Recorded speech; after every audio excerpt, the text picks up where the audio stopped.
খালেদা জিয়ার বিদেশ যাত্রা নিয়ে আবেগী পোস্ট মারুফ কামাল খানের। আলী আহসান মুজাহিদকে নিয়ে কথা বলতে গিয়ে অঝরে কাঁদলেন জামায়াতে আমির।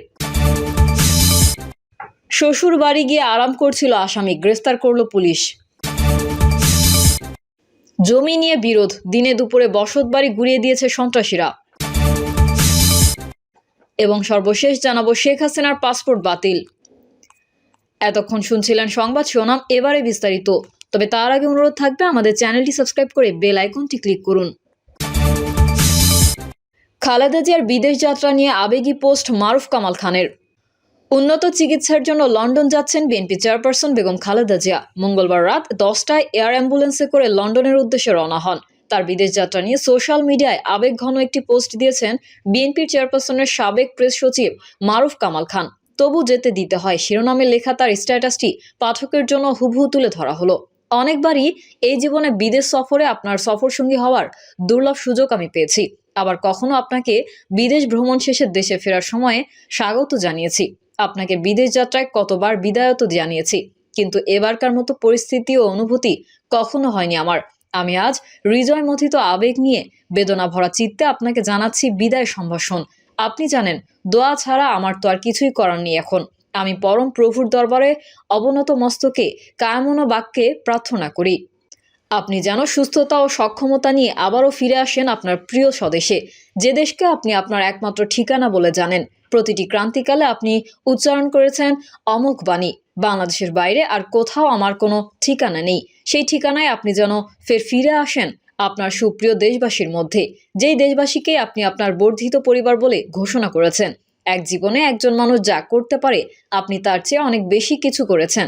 আপনার জনগণের জন্য, দেশের জন্য, আপনার জন্য ইতিহাস নির্ধারিত কর্তব্য আপনি ইতোমধ্যেই পালন করে ফেলেছেন। এখন পালা আপনার উত্তরাধিকারীর। কিন্তু দেশ জাতির জন্য আপনার প্রয়োজন এখনো শেষ হয়ে যায়নি। আপনার জীবন্ত উপস্থিতি হবে জাতির প্রেরণার উৎস। আপনার আশীর্বাদ ও নির্দেশনায় হবে নতুন নেতৃত্বের পথেও। বিশ্বের দেশে দেশে আপনার চেয়েও বয়সী প্রবীণ অনেক নেতাই বেঁচে আছেন প্রাণবন্ত লিজেন্ড হয়ে। আপনিও এই জাতির আইকন হিসেবে আরও অনেক দিন বেঁচে থাকুন, প্রেরণা সঞ্চার করুন, নির্দেশনা দিন। তাই অচিরেই ফিরে আসুন হে মহিয়সী। আপনার এই বিদায় হোক কল্যাণময় ও শুভপ্রদ। আপনাকে যারা অকথিত যন্ত্রণা ও কষ্ট দিয়েছে, যাদের কুটিলহীন ষড়যন্ত্র আপনার জীবনী শক্তিকে ক্ষয়িষ্ণু করেছে, শত অপমানে আপনাকে যারা হেয় করতে চেয়েছে, আজ তারা কোথায়, কি অবস্থান তাদের? আর আপনি দেদীপ্যমান সূর্যের মতো স্বমহিমায় উদ্ভাসিত। যেসব কানুন, পদ্ধতি, পন্থা ও প্রতিষ্ঠানকে তারা আপনাকে ক্ষতিগ্রস্ত করার জন্য অপব্যবহার করেছে, সেগুলোই আজ আপনাকে মর্যাদার শীর্ষে স্থাপন করেছে। স্বৈরশাসনের নিগড়ে বন্দি স্বদেশে আপনার অনুগামী যেসব নেতাকর্মী ও দেশবাসী আপনার মর্যাদা রক্ষায় সমর্থন হয়নি, তারাও আজ সহস্র গুণে ফিরিয়ে দিচ্ছে আপনার সম্মান। অলৌকিক এই মহিমার জন্য বিশ্বপ্রভু সকাশে অফুরন্ত শকতার প্রণতি জানাই।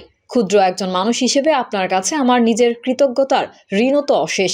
আপনাকে যৎকিঞ্চিত সহায়তা করার মাধ্যমে দেশ জাতির যেতটুকু সেবা করার সুযোগ আমি পেয়েছি, সে তো আপনারই করুণার দান। আমার মতো সামান্য একজন লেখক সাংবাদিকের পরিচয়কে আপনার নামের সঙ্গে জড়াবার যে অধিকারটুকু আপনি আমাকে দিয়েছিলেন, তার জন্য আপনার প্রতি আমার সকৃতজ্ঞ অজস্র অভিবাদন।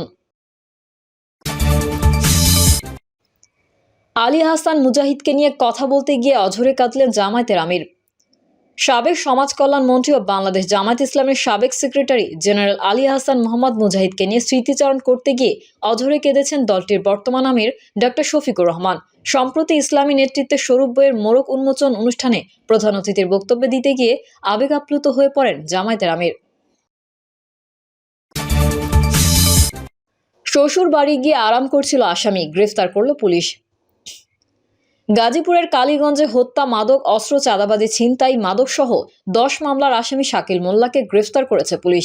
এ সময় ইব্রাহিম মোল্লা ওরফে রিপন মোল্লা ও সৈকত বিশ্বাস নামে আরও 2 জন সহযোগীকে গ্রেফতার করা হয়। এছাড়া তাদের হেফাজতে থাকা একটি পিকআপ জব্দ করা হয়। শাকিল মোল্লাকে তার শ্বশুরবাড়ি উপজেলার বালুয়াভিটা গ্রাম থেকে ও তার 2 সহযোগীকে উপজেলার কলাপাটুয়া গ্রাম থেকে গ্রেফতার করা হয়। ইব্রাহিম ও সৈকতকে গাজীপুর আদালতের মাধ্যমে জেল হাজতে পাঠানো হয়। গ্রেফতার শাকিল মোল্লা উপজেলা জামালপুর ইউনিয়নের কলাপটুয়া এলাকার করিম মোল্লার ছেলে। অন্যদিকে ইব্রাহিম একই গ্রামের মোহাম্মদ জলিল মোল্লার ছেলে ও সৈকত একই ইউনিয়নের সৈলাদি গ্রামের মৃত স্বপন বিশ্বাসের ছেলে। কালীগঞ্জ থানার ভারপ্রাপ্ত কর্মকর্তা মোহাম্মদ আলাউদ্দিন বলেন, একটি চোরাই পিকআপ ছিনিয়ে নেওয়ার মামলায় সোমবার গভীর রাতে উপজেলার কলাপাটুয়া গ্রামে অভিযান চালায় পুলিশ। পুলিশের উপস্থিতি টের পেয়ে শাকিল মোল্লা পালিয়ে গেল তার 2 সহযোগীকে গ্রেফতার করা হয়। পরে তাদের তথ্যের ভিত্তিতে একই এলাকা থেকে ছিনিয়ে নেওয়া চোরাই পিকআপ উদ্ধার করা হয়। ওসি আরও বলেন, শাকিল মোল্লা তার শ্বশুরবাড়ি উপজেলার বালুভিটা গ্রামে অবস্থান করে আরাম করছেন এমন গোপন সংবাদের ভিত্তিতে মঙ্গলবার সকালে পুলিশের অপর এক অভিযানে তাকে শ্বশুরবাড়ি থেকে গ্রেফতার করা হয়। শাকিল মোল্লার বিরুদ্ধে পরবর্তী আইনগত ব্যবস্থা প্রক্রিয়াধীন। জমি নিয়ে বিরোধ, দিনে দুপুরে বসতবাড়ি গুড়িয়ে দিয়েছে সন্ত্রাসীরা। চট্টগ্রামের মিরসরাইয়ে জমি সংক্রান্ত বিরোধের জেরে দিনে দুপুরে একটি পরিবারের বসতঘর গুড়িয়ে দিয়েছে সন্ত্রাসীরা। এ সময় নগদ টাকা ও স্বর্ণালংকার লুটের অভিযোগ উঠেছে। স্থানীয়রা জানান, চরারকুল এলাকার মুকুল মিস্ত্রির বাড়ির আরিফুল ইসলামের পরিবার একই বাড়ির হেলালের পরিবারের সঙ্গে জায়গা সংক্রান্ত বিরোধ চলে আসছে। জমির মীমাংসার জন্য বহুবার বৈঠক হলেও কোনো সমঝোতা ছাড়াই শেষ হয়। উভয় পক্ষের মধ্যে একাধিকবার মারামারির ঘটনা ঘটে। মামলায় গ্রেফতারের পর কারাবরণ করেছেন আরিফুল ইসলামের পরিবারের একাধিক সদস্য। দুপুরে হেলালের নেতৃত্বে বহিরাগত 10 থেকে 12 জনের একটি দল 2টি সিএনজি চালিত অটোরিকশা নিয়ে দেশীয় অস্ত্র ও হাতুড়ি দিয়ে আরিফুল ইসলামের বসতঘরটি গুড়িয়ে দেন। ভুক্তভোগী পরিবারের সদস্য আরিফুল ইসলাম জানান, সকালে হেলাল বেলাল ও তাদের ভাড়া করা সন্ত্রাসী কাউসার সহ 10-12 জন তাদের বসতঘর ভেঙে মাটির সঙ্গে মিশিয়ে দেয়। এ সময় তার মেয়ের বিয়ের জন্য রাখা নগদ 9 লাখ টাকা ও 5 ভরি স্বর্ণ লুট করে নিয়ে যায়। অভিযুক্ত হেলাল জানান, 2017 সাল থেকে তাদের ক্রয় করা জমি ছেড়ে দেওয়ার জন্য বারবার অনুরোধ করেও কাজ হয়নি। আইন আদালত করেও কোনো সমাধান পাওয়া যায়নি, তাই বাধ্য হয়ে উচ্ছেদ করতে হয়েছে। শেখ হাসিনার পাসপোর্ট বাতিল। ক্ষমতাচ্যুত প্রধানমন্ত্রী শেখ হাসিনার পাসপোর্ট বাতিল করেছে অন্তর্বর্তী সরকার। মঙ্গলবার সন্ধ্যায় রাজধানীর ফরেন সার্ভিস একাডেমিতে প্রধান উপদেষ্টার প্রেস উইংয়ের এক সংবাদ সম্মেলনে এই তথ্য জানানো হয়। প্রধান উপদেষ্টার ডেপুটি প্রেস সচিব আবুল কালাম আজাদ মজুমদার সংবাদ সম্মেলনে বলেন, গুম ও হত্যায় জড়িত 22 পাসপোর্ট বাতিল করা হয়েছে। এছাড়া জুলাই-আগস্টে গণহত্যায় জড়িত 75 জনের পাসপোর্ট বাতিল করা হয়েছে। এর মধ্যে শেখ হাসিনার নামও আছে। গত 5ই আগস্ট তীব্র গণ আন্দোলনের মুখে প্রধানমন্ত্রীর পদ থেকে পদত্যাগ করে দেশ ছাড়েন আওয়ামী লীগ সভাপতি শেখ হাসিনা। এর মাধ্যমে তার 15.5 বছরের শাসনের অবসান হয়। বর্তমানে তিনি ভারতে অবস্থান করছেন। এর পরপরই শেখ হাসিনা সহ ক্ষমতাচ্যুত সরকারের মন্ত্রী, প্রতিমন্ত্রী ও সংসদ সদস্যদের কূটনৈতিক পাসপোর্ট বা লাল পাসপোর্ট বাতিল করে অন্তর্বর্তী সরকার। ক্ষমতাচ্যুত হওয়ার পর শেখ হাসিনার বিরুদ্ধে আন্তর্জাতিক অপরাধ ট্রাইব্যুনাল সহ দেশের বিভিন্ন আদালতে শতাধিক হত্যা মামলা করা হয়েছে।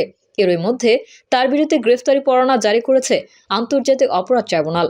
তাকে ভারত থেকে ফেরাতে দেশটিকে চিঠিও দিয়েছে পররাষ্ট্র মন্ত্রণালয়, তবে এখনও আনুষ্ঠানিকভাবে কিছু জানায়নি ভারত। প্রিয় দর্শক, এই ছিল এখনকার সর্বশেষ সংবাদ। আপডেটের সংবাদ পেতে চ্যানেলটি সাবস্ক্রাইব করে বেল আইকনটি ক্লিক করুন। কমেন্টে আপনার মতামত জানিয়ে আমাদের সাথেই থাকুন। ধন্যবাদ সবাইকে। আল্লাহ হাফেজ।